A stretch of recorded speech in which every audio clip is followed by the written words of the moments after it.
Paul, je vais tout de suite retourner le compliment. Je suis très heureuse d'être là et de participer à cet événement aujourd'hui. Le ministère des Affaires étrangères soutient et parraine cet événement. Monsieur Fabius a malheureusement été empêché hier, mais je suis sûre qu'il aurait été très heureux d'être là aussi. Pourquoi? Parce que le ministère soutient les initiatives qui visent à renforcer le rayonnement de la France, à renforcer l'attractivité de la France, mais aussi bien sûr à développer le développement durable du monde. Et cette initiative, j'en suis persuadée, en fait partie.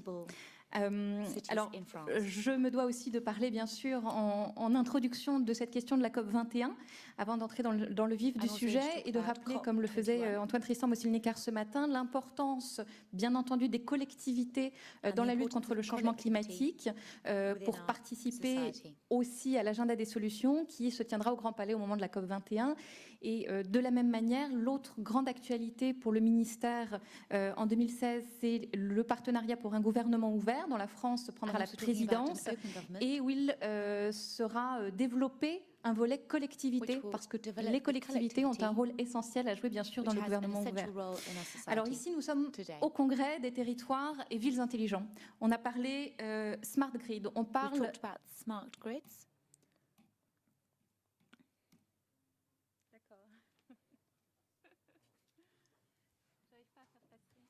Ah voilà.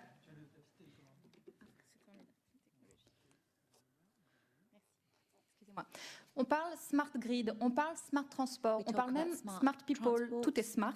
Mais il ne faut pas oublier le bénéficiaire final qui reste l'habitant, et il ne faut pas oublier l'objectif final qui reste d'améliorer le cadre de vie, d'améliorer la vie des gens. En quelques mots, on met la ville intelligente au service d'un idéal, au service de notre ville idéale.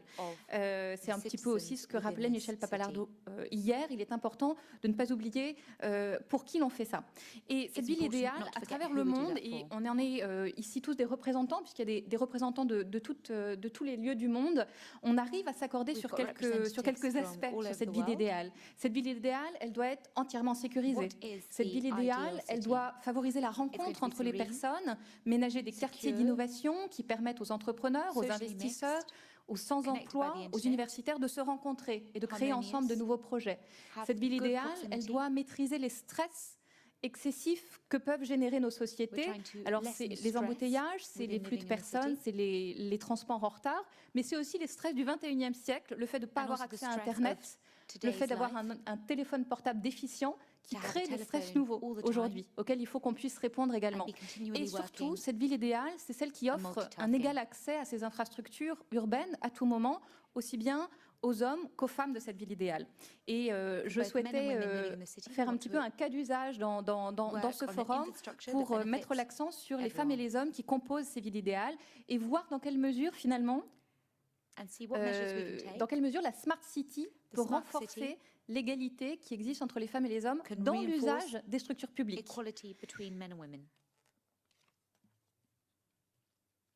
D'où la question, en réalité, par Smart Society, c'était un petit peu un jeu de mots et une déclinaison de tous ces smart.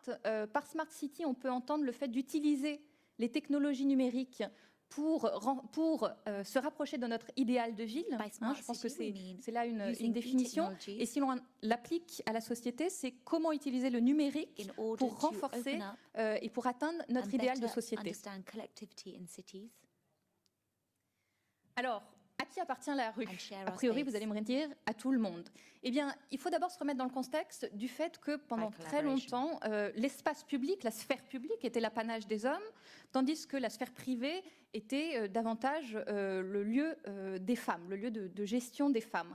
C'est ce qui est représenté ici à travers les deux images en haut. D'une part, une femme en train d'accomplir des tâches domestiques, à la maison, et d'autre part un homme dans les champs en train d'accomplir des labeurs plus physiques en extérieur.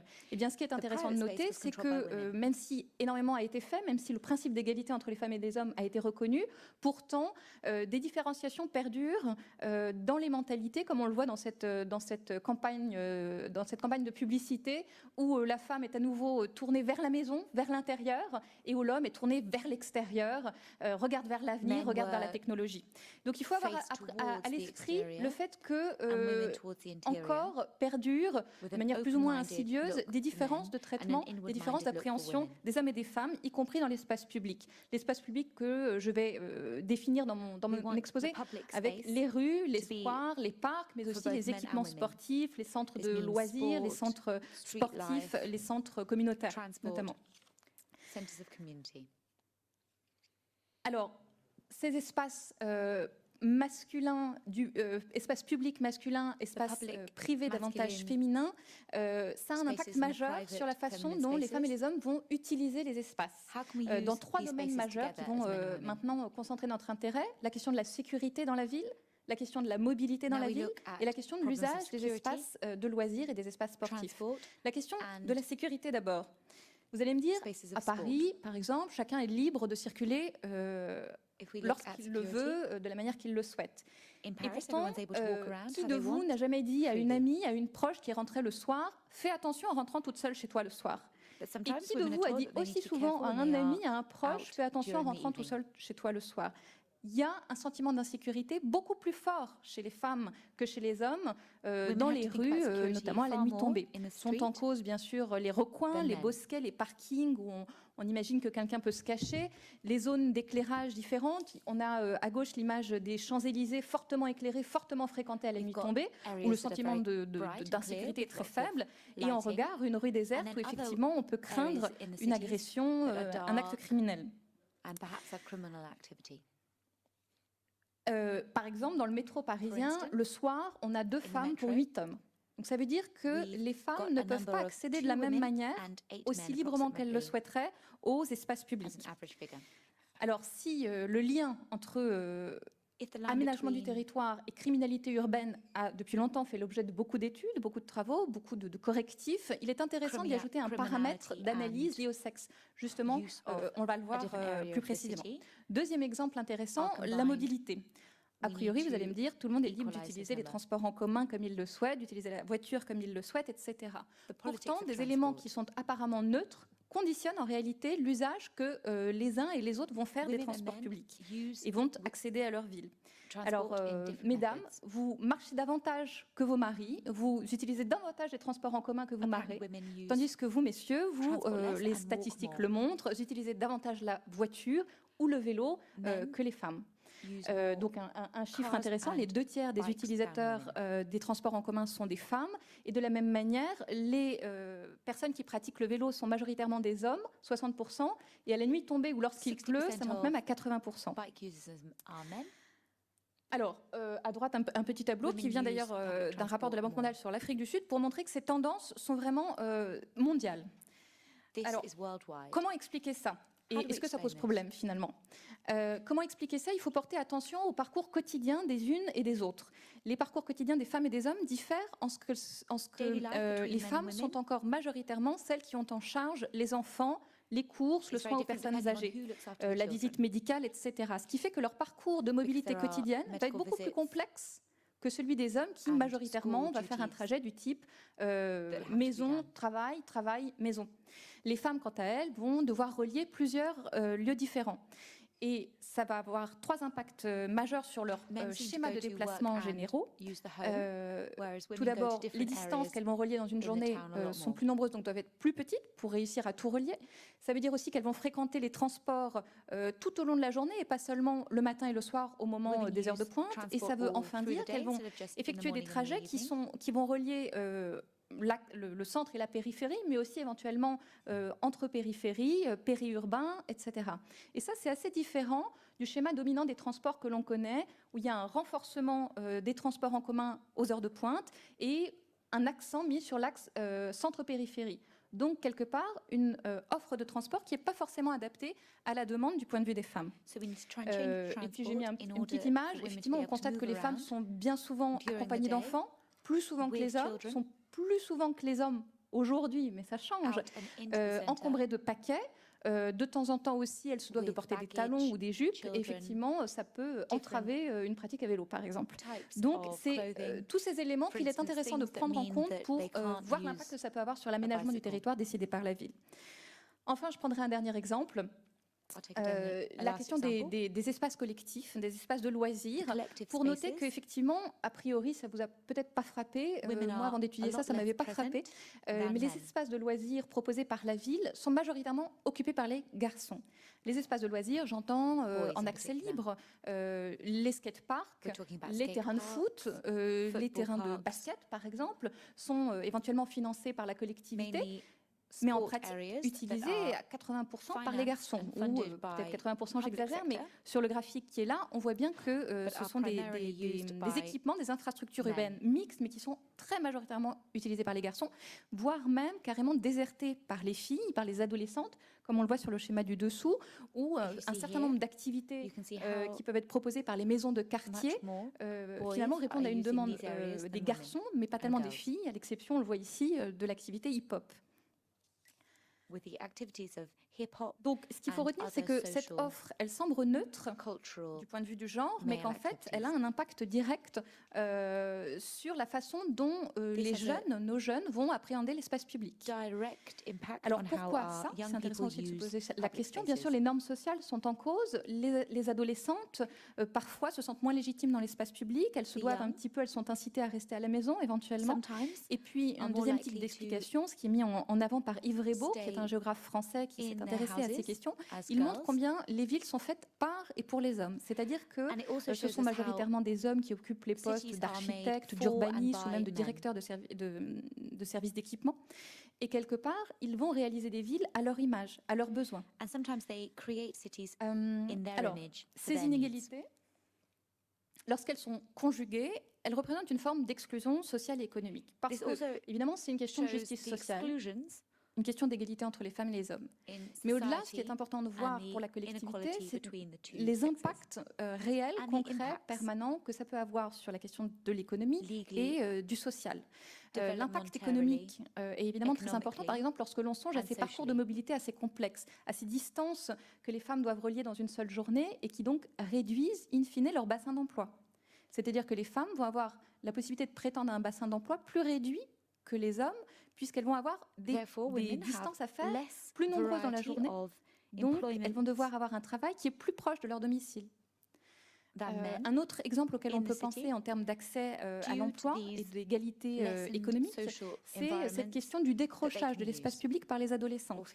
Si elles disparaissent des espaces publics, ça veut dire qu'à un moment donné, devenues adultes, elles vont devoir le réinvestir, cet espace public, se réadapter, le réapprendre, ce qui constitue une sorte de handicap par rapport aux garçons dans leur manière d'appréhender la sphère publique.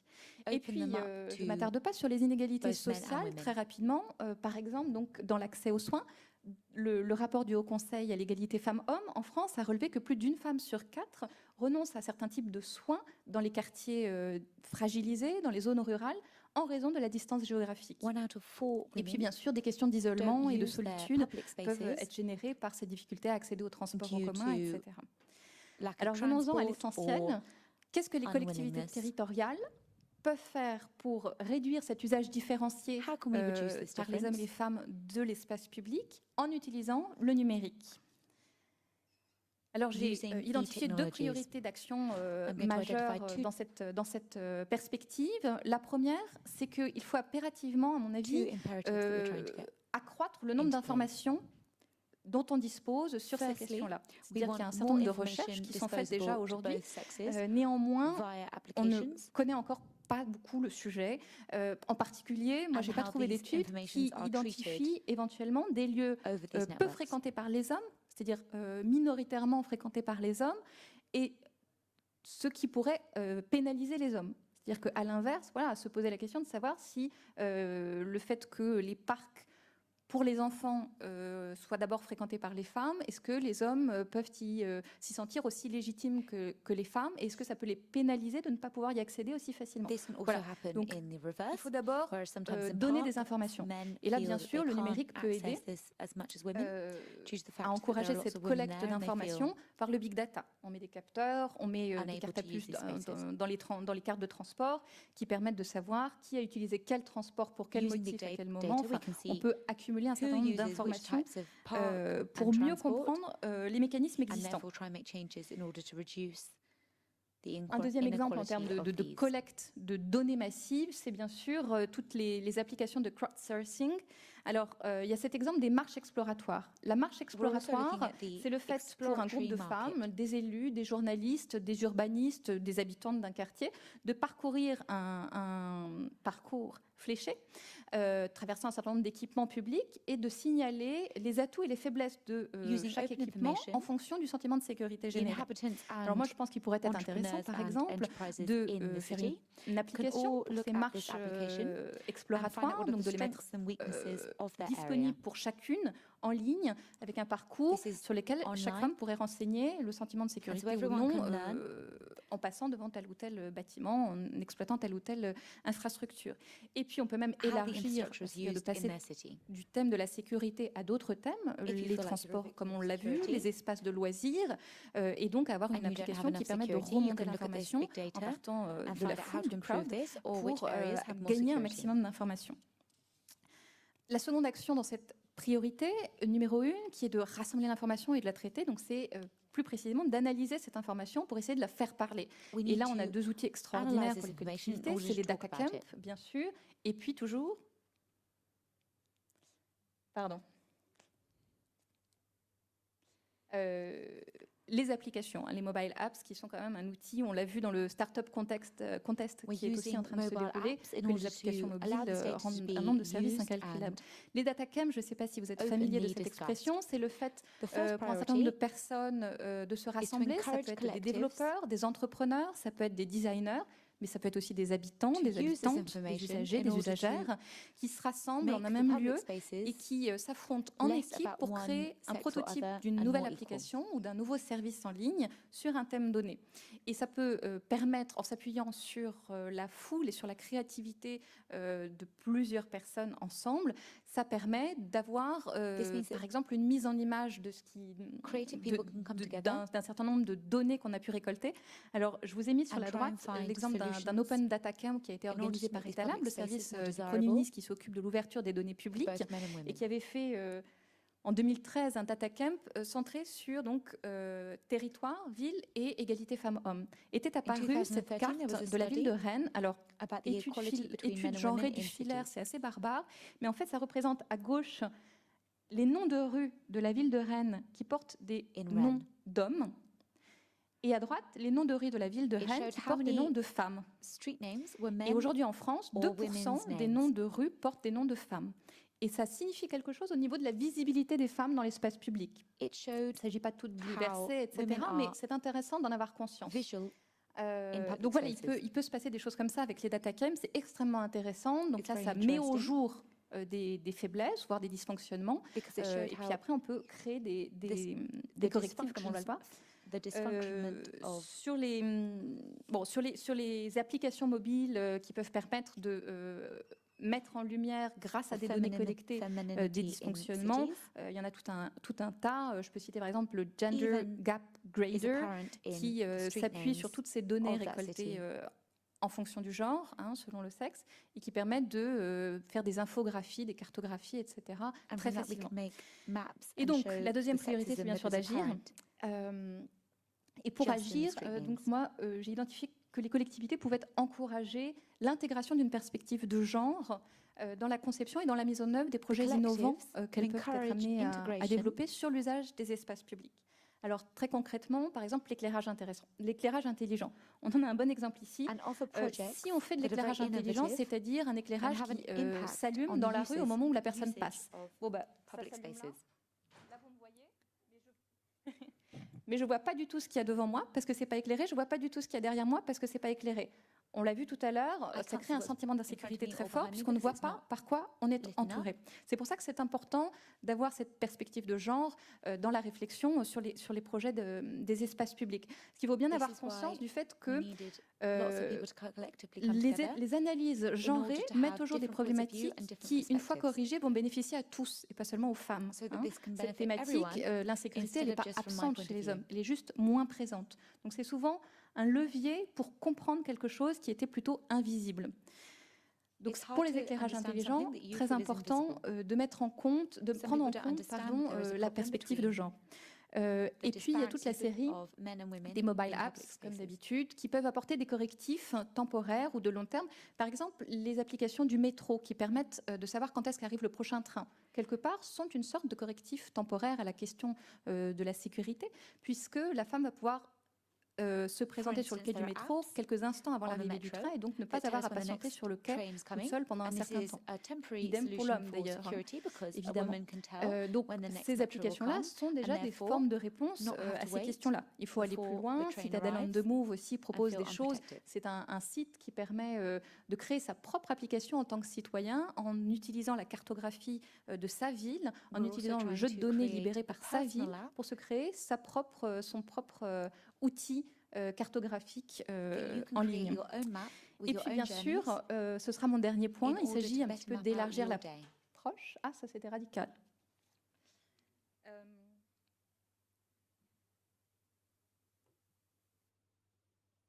va refaire un tour. C'est pour bien vous remettre tout dans la tête.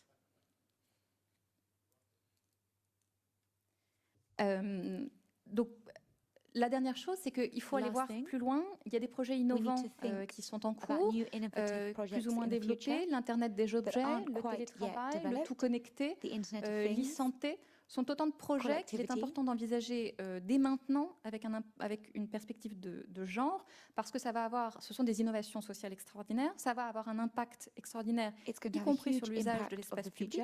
Et donc, c'est important de comprendre en amont ce qui va se passer pour les hommes et pour les femmes, de manière à éviter d'en arriver à ces usages différenciés qui pénalisent les femmes et qui pénalisent in fine toute la société, bien évidemment.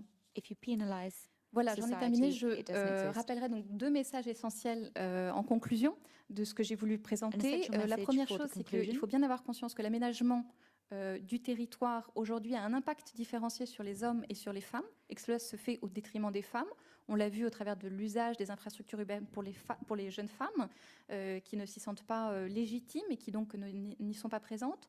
On l'a vu en termes d'insécurité plus forte chez les femmes et que donc cela doit éveiller les consciences pour une prise en compte en amont de ces questions-là dans la gestion de la ville, dans la politique d'urbanisme de la ville, dans la politique d'aménagement, dans la politique d'habitat, dans la politique de transport, bien entendu, et que cela représente un réel enjeu. Et la seconde idée force, je pense, c'est que le numérique et la Smart City sont un levier extraordinaire pour relever ces défis, pour nous aider, non seulement par l'accumulation des connaissances, le recensement, etc., la collecte des données, mais aussi par le traitement et l'analyse de ces données, par l'information et l'éducation aussi, qui sont des enjeux majeurs sur ces questions-là. Le fait de pouvoir alerter, de pouvoir dire « je passe dans cette rue, je ne me sens pas à l'aise », tout ça, ça permet de faire remonter l'information par le crowdsourcing, donc c'est l'alerte par la foule.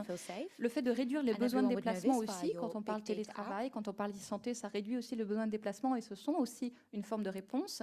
Et puis bien sûr, le fait de co-créer, de co-construire les solutions, parce que je pense que sur ce sujet-là, non seulement on n'a pas encore beaucoup d'informations, mais on n'a pas encore on peut encore beaucoup créer, inventer de solutions nouvelles et innovantes.